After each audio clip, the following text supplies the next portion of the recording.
Dish home fibre नेटको password change गर्ने एकदमै सजिलो तरिका।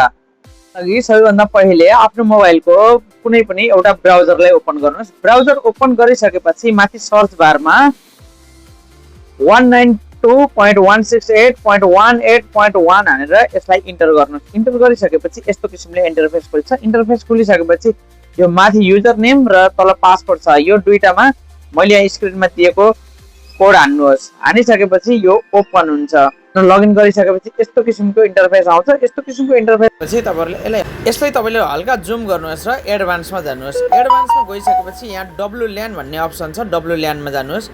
WLAN मा गइसकेपछि यस्तो किसिमले खुल्छ। यस्तो किसिमले खुलिसकेपछि यहाँ साइडमा हेर्नुहोस् त, यहाँ कतिवटा अप्सन छ हैन, अप्सन छ यहाँ तल WPA प्री सेयर की भनेर छ। यसमा यहाँ हाइड गरेको अप्सनमा यसो ओपन गर्नुभयो भने यहाँनिर पासवर्ड देखाउँछ। अनि यो पासवर्डलाई तपाईहरुले चेन्ज गर्न सक्नुहुन्छ है त। यहाँनिर नयाँ पासवर्ड हानिसकेपछि यसलाई अप्लाई गर्नुहोस्। यो अप्लाई भइसकेको छ र अब यस्तै गरेर यसमा 5G राउटर पनि भएको हुनाले अनि यो 5G बेसिकमा पनि क्लिक गर्नुहोस्। 5G बेसिक नेटवर्क भन्ने छ, त्यहाँनिर क्लिक गर्नुहोस्।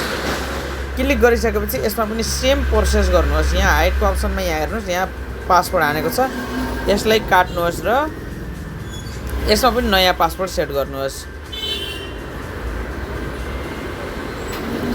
नयाँ पासवर्ड सेट गरिसकेपछि तल अप्लाई भन्ने अप्सन छ, अप्लाईमा क्लिक गर्नुहोस् र नेटको पासवर्ड चेन्ज हुन्छ है त।